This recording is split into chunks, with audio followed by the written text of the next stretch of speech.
چمن سے گزرا ہر کلی مائل گفتار نظر آتی ہے۔ آئیے ہمارے درمیان تشریف فرما ہے ہم سب کے بڑے حضرت اقدس حضرت مولانا سعادت صاحب دامت برکاتہم العالیہ امام و خطیب زرغامیہ مسجد قصبہ کوال۔ میں حضرت والا سے نہایت ادب و احترام کے ساتھ التماس کر رہا ہوں کہ حضرت والا کرسی خطابت پر جلوہ افروز ہو کر ہم تمام سامعین کو اپنی مواعظ حسنہ سے مستفیض فرمائیں۔ حضرت والا کا استقبال اس شعر سے کرنا چاہوں گا کہ پرندوں کو منزل ملے گی ہمیشہ، پرندوں کو منزل ملے گی ہمیشہ، یہ پھیلے ہوئے ان کے پر بولتے ہیں۔ پرندوں کو منزل ملے گی ہمیشہ، یہ پھیلے ہوئے ان کے پر بولتے ہیں، اور وہی لوگ خاموش رہتے ہیں اکثر، وہی لوگ خاموش رہتے ہیں اکثر زمانے میں جن کے ہنر بولتے ہیں۔ حضرت والا کرسی خطابت پر۔ السلام علیکم۔ بسم اللہ الرحمن الرحیم۔ الحمدللہ رب العالمین، والصلاة والسلام على جميع الانبیاء والمرسلین، خصوصاً على سید المرسلین وعلى آلہ واصحابہ اجمعین۔ قال نبیکم علیہ الصلاة والسلام: من رأى منكم منكرا فليغيره بيده فإن لم يستطع فبلسانه وإن لم يستطع فبقلبه وذلك أضعف الإيمان۔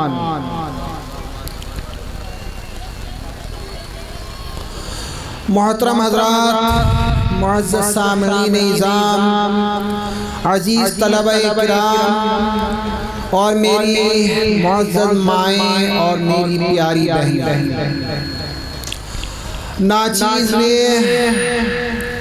آپ کے سامنے ہمارے آقا صلی اللہ علیہ وسلم کا ایک ارشاد، ایک مبارک حدیث تلاوت کی ہے۔ اس کا ترجمہ یہ ہے، ہمارے آقا صلی اللہ علیہ وسلم فرما رہے ہیں: تم میں سے کوئی بھی شخص جب خلاف شرع چیز کو دیکھے، اس کو چاہیے کہ وہ اس کو قوت بازو سے ختم کر دے۔ اگر اتنی طاقت نہ ہو تو اس خلاف شرع کام کا اپنی زبان سے ہی اس کے خلاف آواز اٹھائے۔ اگر اتنی بھی طاقت نہ ہو تو کم سے کم دل سے اس کو برا سمجھے۔ اللہ سبحانہ وتعالی نے جتنے بھی انبیاء علیہ السلام اس دنیا میں مبعوث فرمائے ہیں، تمام پیغمبروں کا اس دنیا میں تشریف لانے کا واحد مقصد جو ہے وہ معاشرے کے اندر، سماج کے اندر، افراد کے اندر، لوگوں کے اندر جو برائیاں، جو بری چیزیں، بری حرکتیں، شرک اور کفر جیسی اور جتنی بھی برائیاں عوام کے اندر تھی، حضرات انبیاء علیہ السلام نے ان کا مقابلہ کیا، ان کو مٹائی، ان سے ٹکرائے، ان سے لڑے، ان سے مقابلہ کرتے کرتے بہت سارے انبیاء علیہ السلام جامِ شہادت کے نوش فرما گئے۔ کبھی بھی کسی پیغمبر نے ایک ذرا سی بھی غلط چیز اپنے سامنے برداشت نہیں کری، ہر غلطی کا ڈٹ کر کے مقابلہ کیا ہے، اس کو ختم کیا۔ اور یہی نہیں، دنیا سے جاتے جاتے بھی اپنی فکر کو اسی کے ساتھ اس دنیا سے جا رہے ہیں۔ قرآن میں ایک جگہ ہے: اذ حضر یعقوب الموت اذ قال لبنیہ ما تعبدون من بعدی۔ اللہ کے ایک جلیل القدر پیغمبر ہیں حضرت سیدنا یعقوب علیہ السلام، جن کے والد محترم ہیں حضرت سیدنا اسحاق علیہ السلام، جن کے چچائے محترم ہیں حضرت سیدنا اسماعیل علیہ السلام، جن کے دادا محترم ہیں حضرت سیدنا ابراہیم خلیل اللہ علیہ السلام، جن کے بیٹے ہیں حضرت سیدنا یوسف علیہ السلام۔ کیسا پیارا گھرانہ، دنیا میں ایسا پیارا گھرانہ نہیں ہے کسی کا، اتنے سارے پیغمبر، باپ بھی نبی، دادا بھی نبی، چچا بھی نبی، خود بھی نبی، بیٹا بھی نبی، کتنا اچھا گھرانہ۔ سیدنا یعقوب علیہ السلام جب اس دنیا سے تشریف لے جا رہے ہیں، 12 بیٹے ہیں، ان کو طلب کر لیا، ان سے جواب طلب کر رہے ہیں، ما تعبدون من بعدی، میرے بعد تم کس کی عبادت کرو گے؟ بتلاؤ، میں دنیا سے جا رہا ہوں، تم بتوں کی پوجا میں تو نہیں لگ جاؤ گے، دریاؤں کی پوجا میں تو نہیں لگ جاؤ گے، سورج کی پوجا میں تو نہیں لگ جاؤ گے، دریاؤں کی پوجا میں تو مشغول نہیں ہو جاؤ گے، بتلاؤ مجھے جواب دو۔ یہ کون کہہ رہے ہیں؟ ایک ایسے اچھے گھرانے کے، نعوذ باللہ، کیا انہیں اپنے بیٹوں سے توقع تھی کہ وہ شرک اور کفر کریں گے؟ لیکن ایک کوہن ہے، شرک کو ختم کر دینے کی، شرک کو نیست و نابود کرنے کی، مورتی پوجا کو تہس نہس کر دینے کی ایک کوہن تھی، ایک مشن تھا انبیاء علیہ السلام کا، جسے لے کر کے اس روئے زمین پر تشریف لائے ہیں تمام انبیاء علیہ السلام، ہر برائی سے ٹکرا جانے کا، ہر برائی کو ختم کر دینے کا ایک مشن لے کر کے آئے ہیں۔ سارے پیغمبروں کی آمد کا مقصد ہی اس دنیا میں اللہ سبحانہ وتعالی نے جس مقصد کے تحت ان تمام انبیاء اور رسول کو مبعوث فرمایا، وہ ہر برائی کو ختم کر دینا ہے، ہر اچھائی کو جو ہے معاشرے کے اندر جو ہے لا کر کے اس کو رائج کرنا ہے، اس کو پھیلانا ہے۔ تمام انبیاء علیہ السلام اسی چیز کو لے کر کے آئے، سارے پیغمبر آئے، سب چلے گئے، آخر میں تمام انبیاء اور رسول کے سردار ہمارے آقا صلی اللہ علیہ وسلم بھی اسی چیز کو لے کر کے آئے، ہر برائی کی اصلاح کرتے رہے، کسی انسان کا غلط نام دیکھا اس کی اصلاح کر دی، اچھا نام رکھ دیا، کسی جگہ کا غلط نام دیکھا اس کی اصلاح کر دی، اس کو صحیح نام دے دیا، کسی انسان کے اندر کوئی کمی دیکھی اس کی اصلاح کر کے اس کو اکمل بنا ڈالا۔ یہ مقصد تھا اور یہ کام تھا ہمارے آقا صلی اللہ علیہ وسلم۔ ہمارے آقا صلی اللہ علیہ وسلم فرما کر کے گئے، العلماء ورثۃ الانبیاء، علماء انبیاء علیہ السلام کے وارثان ہیں۔ وارث کسے کہتے ہیں؟ ایک کسان ہے، کھیتی کرتا ہے، اس کے بیٹے بھی کھیتی کریں، ایک تاجر ہے، تجارت کر رہا ہے، اس کے بیٹوں کو چاہیے وہ تجارت کو سنبھالیں، اپنے باپ کی بڑھائیں، آگے لے کر کے چلیں اسے۔ کسان کے بیٹے اپنی کھیتی کو ترقی دیں، بڑھائیں اسے کھیتی کو۔ ایک کوئی بھی شخص ہے، وہ سچا وارث وہ ہے کہ جو اپنے جس کی میراث میں اس کو بٹھایا گیا ہے مالک بنا کر کے، اس مشن کو آگے بڑھائے۔ علماء کی ایک ذمہ داری بنتی ہے، بہت بڑی ذمہ داری ہے، جو انبیاء علیہ السلام جس کام کو جس طریقے سے کیا کرتے تھے اس کو آگے بڑھائیں، اس کو لے کر کے چلیں، اس کو بالکل اسی طریقے سے کریں جس طریقے سے انبیاء علیہ السلام نے کیا۔ یہی ناچیز کا بھی ایک فریضہ سمجھتا ہوں میں، اپنا مقصد حیات، زندہ رہنے کا مقصد بھی میرا یہی ہے کہ حضرات انبیاء علیہ السلام جس طرح سے ہر برائی سے ٹکرائے ہیں، ہر برائی سے ٹکرانا ہے، جان جائے چلی جائے کوئی اس کی پرواہ نہیں ہے۔ ناچیز نے قریب 6-7 مہینے سے اپنی مسجد زرغامیہ میں جمعے کی نماز سے پہلے 10-20 منٹ جتنے ملے ایک عنوان شروع کیا، یہی عنوان کہ میرے معاشرے کے اندر معاشرہ جو بنتا ہے وہ افراد سے، زید، عمر، بکر، خالد، ساجد، ناصر، یہ سب مل کر کے ایک معاشرہ بن جاتا ہے۔ ہمارے سماج میں جہاں ہم رہ رہے ہیں، جس بستی میں، جس علاقے میں، جس قوم میں، جس خطے میں ہم آباد ہیں، رہن سہن لیل و نہار ہمارے یہاں گزر رہے ہیں، یہاں کیا کیا خامیاں ہمارے معاشرے کے اندر ہیں، ایک خامی کو جو ہے بیان کرنا وضاحت کے ساتھ۔ ہم بیاہ شادی یہ کر رہے ہیں، کتنی سنتوں کے خلاف کام کر رہے ہیں، خلاف شرع کتنے کام ہو رہے ہیں، فعل حرام کتنے اس کے اندر ہو رہے ہیں۔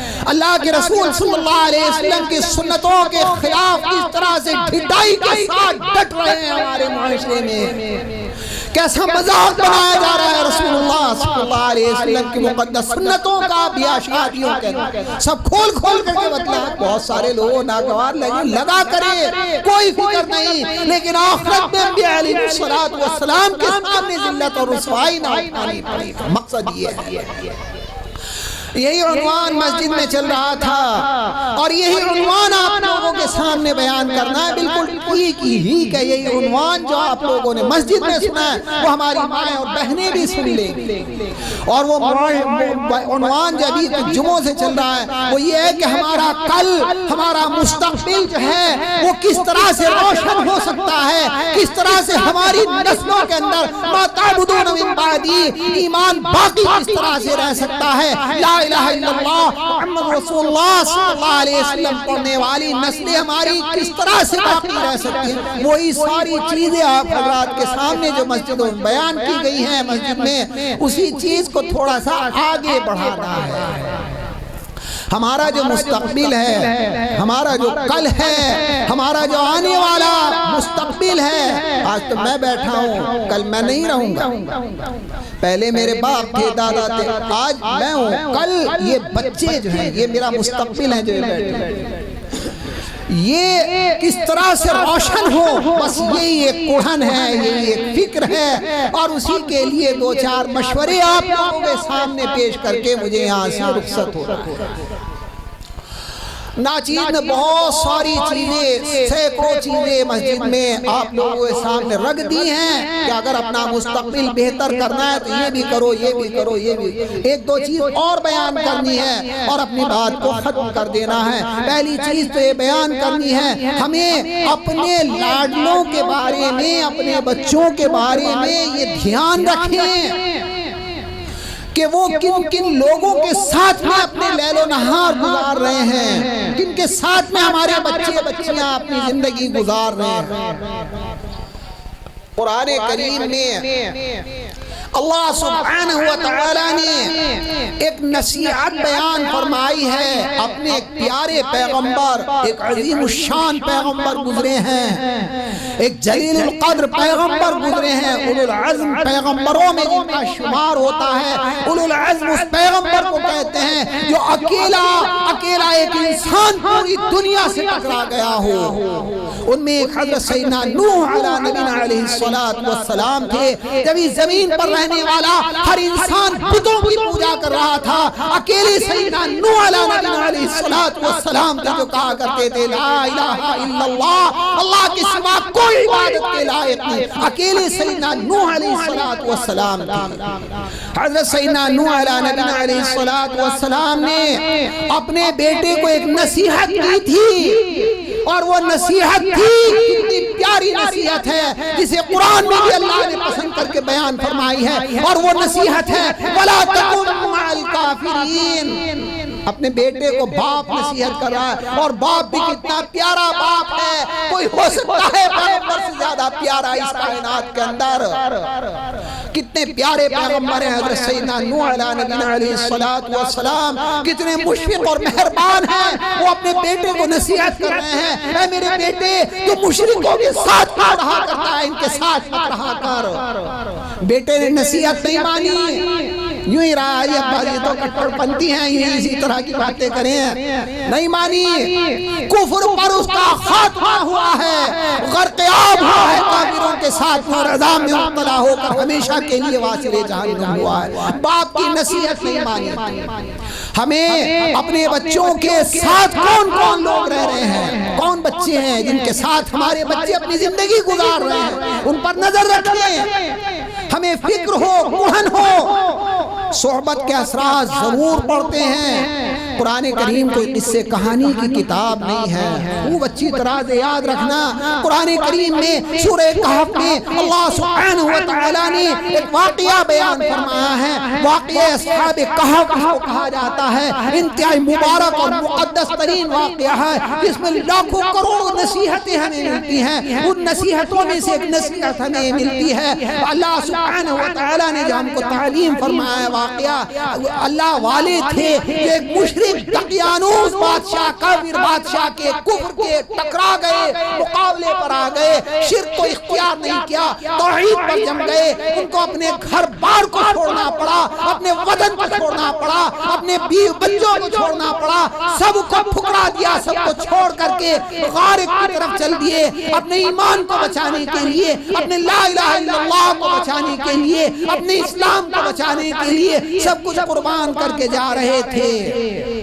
بہت عظیم الشان واقعہ ہے واقعہ اصحاب کہف، اس میں اتنا سا عرض کرنا ہے بس، ایک کتا بھی ان کے ساتھ رہا کرتا تھا، وہ بھی پیچھے لگ لیا، اب اس کو بھگا رہے ہیں، تو چلا جا بھائی نہیں رہیے، تو ہم تو وہی جنگل میں جا رہے ہیں، تو کہاں جاوے گا ہمارے ساتھ؟ لیکن وہ اس نے ساتھ نہیں چھوڑا نیکوکاروں کا، ساتھ لگا رہا، اب وہ تو غار میں چلے گئے، وہیں تک پہنچ گیا ہو، وہیں جا کے اللہ نے ان کو جو ہے نیند ان پر ڈال دی، سو گئے، کتا بھی وہیں سو گیا۔ اب نیکوکاروں کا ساتھ اس نے نہیں چھوڑا تھا، حدیث میں وہ جنت میں بھی جائے گا، ایک کتا بھی ایسا ہے جو جنت میں جائے گا، اس لیے کہ وہ نیکوکاروں کے ساتھ رہا ہے۔ اللہ نے قرآن میں ہم کو حکم دیا کونوا مع الصادقین، سچوں کے ساتھ رہو، نیکوکاروں کے ساتھ رہو، نیکوکاروں کے ساتھ رہیں گے نیک بنیں گے، بد کرداروں کے ساتھ رہیں گے بد کردار بنیں گے، سٹیلوں کے ساتھ رہیں گے سٹے والے کہلائیں گے، جواریوں کے ساتھ پھریں گے جواری کہلائیں گے، کافروں کے ساتھ پھریں گے، کفر کے اثرات لازمی ضرور آ کر کے رہیں گے، اثرات ضرور آتے ہیں، ضرور آتے ہیں۔ شیخ سعدی نے کہا صحبت صالح ترا صالح کند، صحبت طالع ترا طالع کند، نیکوکار کی صحبت میں رہو گے تم بھی نیکوکار بن جاؤ گے، بروں کی صحبت میں رہو گے تم بھی برے بن جاؤ گے۔ ہمیں اپنے بچوں کی بڑی باریکی کے ساتھ سختی کے ساتھ نظر رکھنی چاہیے، ان کے ساتھ رہ رہے ہیں۔ دوسری چیز، اللہ کے فضل اور کرم سے لوگ کہتے ہیں کہ اتنے مدرسے ہو گئے، بہت اچھا ہے، بہت کم ہوئے ہیں، میں کہتا ہوں بھی کم ہے اور ہونے چاہیے، بہت ہونے چاہیے، ہر گھر میں مدرسہ ہونا چاہیے۔ جیسے ہمارے قرآن کے مقابلے پڑھانے والے قرآن کی تعلیم دلانے پر اگر آمادہ ہیں، ہمیں بھی قرآن کی تعلیم کو اتنی مضبوطی کے ساتھ اور طاقت کے ساتھ پھیلانا ہے، ہر طرح سے پھیلانا ہے، آگے بڑھ کر کے قرآن کو ہر جگہ پھیلانا ہے، ہر گھر میں مدرسہ ہوگا، ہمارے ہر مسجد میں مدرسہ ہوگا، ہر مدرسے میں اور ترقی ہوگی، ہر طرح سے ہمیں قرآن کی تعلیم کو بڑھانا ہے۔ جتنے وسیم رضوی شیطان پیدا ہوں گے جو قرآن پر اعتراض کرنے والے، ہم قرآن پر مرنے اور مٹنے والے لاکھ پیدا ہو جائیں گے۔ بہرحال اس وقت جو ہے الحمدللہ مدرسے قائم ہوئے، مجھے بہت بڑی خوشی ہے، بہت بڑی خوشی کی بات ہے اور ہونی چاہیے۔ وہیں ایک درخواست آپ کے سامنے لے کر کے آیا ہوں، بہت ہی عاجزانہ درخواست، کیونکہ میری ماں بہنیں ہیں، یہ خوب اچھی طرح سے سن لیں۔ خاص طور سے میں اپنی ماں بہنوں سے عرض کر رہا ہوں کہ اپنی بیٹیوں کو بھی قرآن کی تعلیم صحیح طریقے سے دلائیں۔ اپنی بیٹیاں، یہ بیٹیاں ہی کل کو ان کے بطن سے اللہ حافظ اور عالم پیدا کرے، کیونکہ نیکوکار بنے، ان کی نسلوں میں ہمارے معاشرے کا سدھار ہو، برائیوں سے بچیں، اس کی ایک قرآن اور ایک فکر ہونی چاہیے۔ جس طرح سے ہمارے مدارس بچوں کے چل رہے ہیں، کاش کہ اسی طرح کے مکاتب ہمارے ہر گلی میں، ہر جگہ، ہر محلے میں، ہر گلی میں، ہر گلی میں ہمارے بچیوں کے مکاتب بھی ہو، جہاں پر کوئی عالمہ، کوئی حافظہ ہماری بچیوں کو قرآن پڑھائے، ہماری بچیوں کو دستکاری بھی سکھائے، ہماری بچیوں کو کھانا بنانے کا طریقہ بھی سکھائے، ہماری بچیوں کی صحیح تربیت بھی کرے، اور جو پڑھنا چاہتی ہیں ان کو عالمائیں بھی بنائے۔ یہ ایک درخواست لے کر کے آیا ہوں تاکہ ہم شرک سے ٹکرا سکیں۔ جس طرح سے ہمارے اوپر شرک کو تھوپا جا رہا ہے، کفر کو زبردستی لایا جا رہا ہے، اسلام ہم سے چھینا جا رہا ہے، ہم بھی شرک اور کفر سے اسی مضبوطی کے ساتھ لڑیں گے، ایمان کو اسی مضبوطی کے ساتھ تھامیں گے، اپنے بیٹوں کو نہیں بیٹیوں کو بھی حامل قرآن، حافظ قرآن بنا کر کے رہیں گے، قرآن والا بنا کر کے جائیں گے، قرآن کا محافظ اور قرآن کا نگراں اور قرآن قرآن پر مرنے اور مٹنے والا بنا کر کے جائیں ہم اپنی بیٹیوں کو بھی انشاءاللہ. ہمیں فکر اور قرآن ہونی چاہیے. مدرسوں کا کھلنا بہت اچھا ہے لیکن ابھی آدھا کام ہو رہا ہے. میں نے ادھر ساؤتھ کی طرف بہت بڑے بڑے مدرسے جلگاؤں مالیگاؤں میں اتنا بڑا لڑکیوں کا مدرسہ چل رہا ہے. آپ دیکھ کے آ سکتے ہیں مہاراشٹر سے ہمارا دارالعلوم دیوبند ہے. ہزاروں بچیاں وہاں پڑھ رہی ہیں بڑے دور دراز سے آ کر. بڑے بڑے مدرسے کھل رہے ہیں ہماری بہن بیٹیوں کے. بڑے مدرسے نہ ہوں باہر کی نہ ہو لڑکی کوئی ضروری نہیں ہے لیکن مقامی مکاتب تو فرض عین ہیں. دیکھو سب سے زیادہ قرآن کی تلاوت جو غلط طریقے سے کرتی ہیں وہ عورتیں کرتی ہیں. مجہول پڑھتی ہیں. الف پیش ہو بے پیش بو تے پیش تو عجیب عجیب طرح سے قرآن کیسے پڑھتی ہیں ہماری مائیں بہنیں. بہت زیادہ اس قدر غلطیاں کرتی ہیں. اس قدر غلطیاں کرتی ہیں جس کی کوئی انتہا نہیں ہے ہماری ماں بہن. اگر ہم اپنی بچیوں کو کسی حافظہ سے قرآن کی پڑھوائیں اگر ہم اپنی بچیوں کو کسی قاریہ سے پڑھوائیں تو انشاءاللہ ہماری بچیاں بھی اسی طرح سے پڑھیں. میں نے خود اپنے کانوں سے سنا ہے حافظ بچیوں سے قرآن کریم. بڑی خوشی ہوتی ہے. میرے سے بھی نہیں پڑھا جاتا اتنا صحیح قرآن کریم جتنا ہماری ذرا ذرا سی بچیاں پڑھ رہی ہیں. وہ بہت مدرسوں میں گھماؤ جامعہ خدیجہ جامعہ عائشہ جامعہ بڑے بڑے مدرسے دیکھیں بچی ذرا ذرا سی قرآن کی تلاوت کرتی ہیں. بڑی خوشی ہوتی ہے. ہمارے بزرگ ہو گئے ہم بڈھے ہو گئے ہمارے سے اچھے ہماری بچیاں ہمارے سے بازی مار رہی ہیں ہمارے سے آگے نکل رہی ہیں. آج اللہ کا شکر. تو ایک قرآن ایک فکر لے کر کے آپ لوگوں کے سامنے اس کی دعوت دے رہا ہوں. سب ہی اس چیز کو سوچیں اور طے کریں کہ ہمیں اپنی بچیوں کے لیے بھی مکتب قائم کرنا ہے. ہر محلے میں ہر گلی میں ایسا نظام بنایا جائے جہاں پر کوئی عالمہ صحیح طریقے سے دیکھو قرآن کا پڑھنا ہے بہت بڑی چیز ہے. اللہ کا کلام یہ ہماری بدقسمتی سے ہماری زبان عربی نہیں ہے. ہم عجمی ہیں. بدقسمتی سے ہم یہاں پیدا ہوئے ہیں. قرآن کریم کی جو زبان ہے وہ عربی زبان ہے جو افصح اللسان ہے. تمام زبانوں میں سب سے زیادہ فصیح ہے. تمام زبانوں میں سب سے زیادہ بلیغ ہے. عربی کی تمام فصاحت اور بلاغتوں کا سرتاج اگر کوئی چیز ہے وہ اللہ کا کلام ہے جو افصح الکلام ہے. سارے کلاموں میں سب سے زیادہ فصیح اور بلیغ ہے. فصاحت اور بلاغت کے سب سے اعلیٰ مقام اور مرتبے پر اگر کوئی کلام فائز ہے وہ اللہ کا کلام قرآن کریم ہے. یہ بہت اونچی کتاب ہے. بہت ہی اونچی کتاب ہے. اس کو بڑے ادب اور احترام کے ساتھ ابھی ہمارے حضرت جان سے تشریف لائے تو وہ یہی نصیحتیں ہم کو فرما رہے تھے. ہمیں بڑے ادب و احترام کے ساتھ اس کی تلاوت کرنی چاہیے. اس کو صحیح تلاوت کرنے کا ہمیں سیکھنا چاہیے. میں یوں نہ سوچوں میں بس سیکھ لیا یہ قرآن شریف کچھ بھی تو نہیں جانتا. قرآن شریف کے الفاظ کا جہاں تک تعلق ہے میں اپنے بارے میں خود میرا یہ عقیدہ ہے جیسے ایک سمندر کے اندر سوئی ڈال کر کے نکال لی جائے کتنا پانی آیا. میرے پاس ابھی قرآن پڑھنے کا اتنا سا بھی علم نہیں ہے. کہاں سے میں بے فکر ہو کے بیٹھ سکتا. مجھے تو سیکھنا ہے. سیکھتے سیکھتے مر جانا ہے. قرآن سے غافل نہ ہو. قرآن کو سیکھتے رہیں اور سیکھتے سیکھتے مرتے. بہت اونچا کلام ہے. بس یہ ایک درخواست لے کر کے آیا ہوں سبھی حضرات کو توجہ دلا رہا ہوں خاص طور سے اپنی ماں اور بہنوں کو. اگر کوئی عالمہ ہمارے گاؤں میں جتنی بھی آ چکی ہیں ان کی قدر کریں. ان کے گھروں پر اپنی بچیوں کو بھیجیں. حافظائے جو ہمارے گاؤں میں ہوں بہویں جائیں ہمارے گاؤں میں ان کے پاس ہم اپنی بچیوں کو بھیج کر کے قرآن کریم پڑھوائیں. اپنی بوڑھیوں کو اپنی ماؤں کو اپنی دادیوں پھوپھیوں کو بھیجیں. کوئی بات نہیں تم دادی ساس ہوا کرو. میری دادی تھی وہ میرے والد سے پڑھا کرتی تھی. میں بھی پڑھا کرتا تھا اپنی دادی. اب اس کا مطلب یہ نہیں کوئی بے عزتی ہوئی ان کی. نہیں سیکھنا چاہیے تھا. انہیں سیکھا انہوں نے. بزرگوں کو سیکھنا چاہیے. ہمارے یہاں حسین پورے میں ابا زرغامو صاحب تھے. وہ روز میرے سے پوچھ کر کے نماز یاد کیا کرتے تھے. چچا سلموں کے بڑے بھائی وہی صاحب کے بڑے بھائی تھے زرغامو صاحب. وہ میرے سے پوچھ کر کے نماز انہوں نے کیسے یاد کی. سبحانک اللہم اتنا بتا دیا بس وہی رٹتے رہے. میں 2-4 دن 5-7 دن رٹ کے سنا دیا. پھر آگے میں نے بتلا دیا وہ بھی حمدی کا اسے رٹ رہے. یعنی اتنی بزرگی میں 80-90-100 سال کی عمر میں اس شخص نے جو ہے نماز سیکھی تھی. سیکھنا چاہیے, بہت اچھا عمل ہے. اللہ کے رسول صلی اللہ علیہ وسلم فرما کر کے گئے ہیں خیرکم من تعلم القرآن وعلمہ, تم میں سب سے بہتر وہ ہے جو قرآن کو سیکھے اور قرآن کو سکھائے.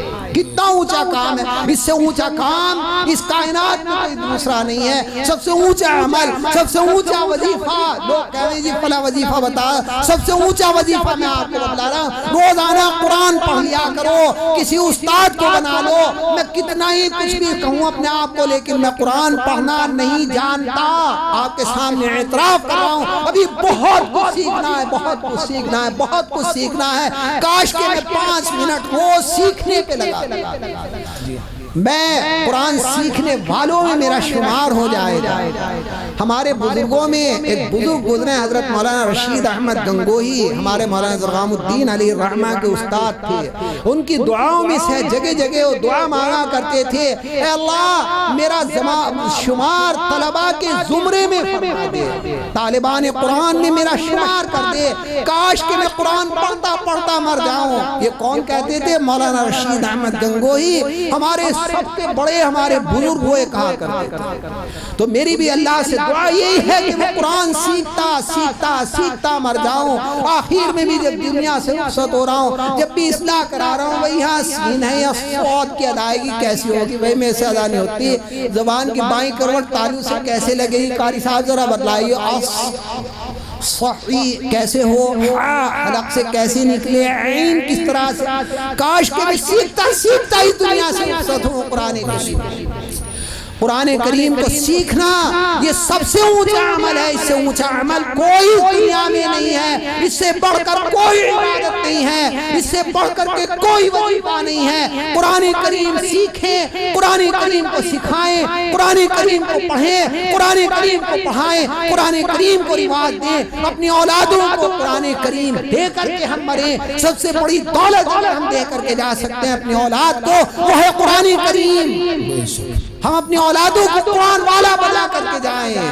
یقال لصاحب القرآن, حدیث میں ہے ایک دن وہ آئے گا کہ جس دن قرآن والے سے کہا جائے گا. والا کسے کہتے ہیں معلوم ہے؟ ایک آدمی ہے, وہ کون اجی وہ فلا, وہ ایک چیز سے پہچان اس کی ہوتی ہے کسی بھی انسان کی, جس کو کسی چیز کی دھن ہو, جس کام کو ہمیشہ کرتا رہے, اس کو اس کا والا کہہ دیا جاتا ہے. قرآن والے سے جو ہر وقت قرآن پڑھنے والا, قرآن پڑھانے والا, قرآن پہ عمل کرنے والا, قرآن سے محبت کرنے والا, قرآن پہ مرنے اور مٹنے والا جو ہوگا, قرآن کو اپنے سینے میں محفوظ رکھنے والا جو ہوگا, اس سے کہا جائے گا اقرا, پڑھ قرآن کو, ورتقی اور بلند ہو چلا جا, اور دیکھ ترتیل کے ساتھ ایسے پڑھنا جیسا کہ تو دنیا میں ترتیل کے ساتھ پڑھا کرتا تھا.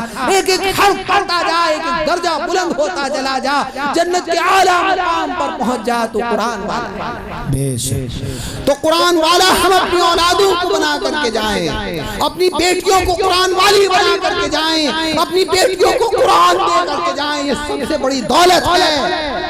میں والدین سے بہت ادب کے ساتھ درخواست کر رہا ہوں کہ وہ اپنی بچیوں کی بھی فکر کریں, کوہن کریں, انہیں قرآن والی بنا دیں, انہیں قرآن پڑھنے والی, قرآن پڑھانے والی, قرآن پر عمل کرنے والی بنا دیں. وآخر دعوانا الحمدللہ رب العالمین.